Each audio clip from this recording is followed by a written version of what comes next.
सुनो तनी हे माई नेता विधायक मंत्री केहू नहीं आवे माई सुनो तनी त खाली पवन भैया अइले माई सुनो तनी त तेज प्रताप भैया अइले माई सुनो तनी।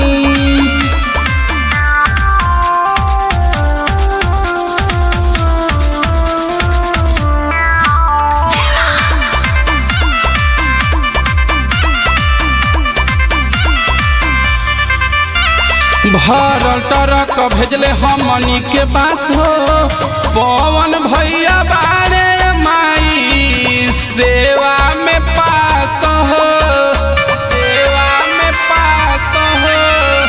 भरल ट्रक भेजले हमनी के पास हो पवन भैया बारे माई सेवा में पास हो। आरती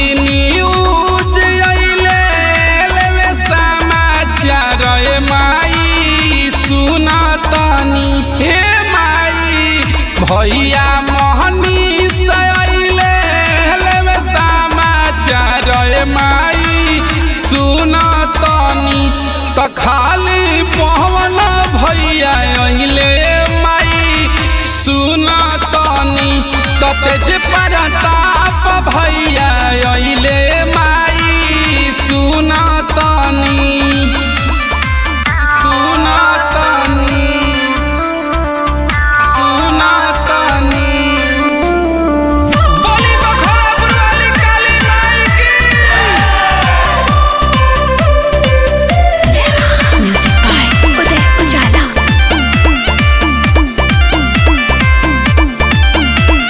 रौरे सहारे मैया बनी जा किनारे दोनों हाथ जोड़ी धनंजय रउआ के पुकारे रउआ के पुकारे।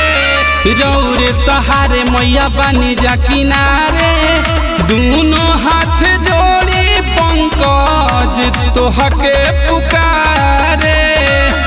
भगत धर्मेंद्र चंदन करिया अभिनंदन माई सुना तनी ए माई भगत राजू बिन छलिया करे अभिनंदन माई सुना तनी त खाली पवन भैया अइले माई सुना तनी त पहिले कालू भैया अइले माई सुना तनी।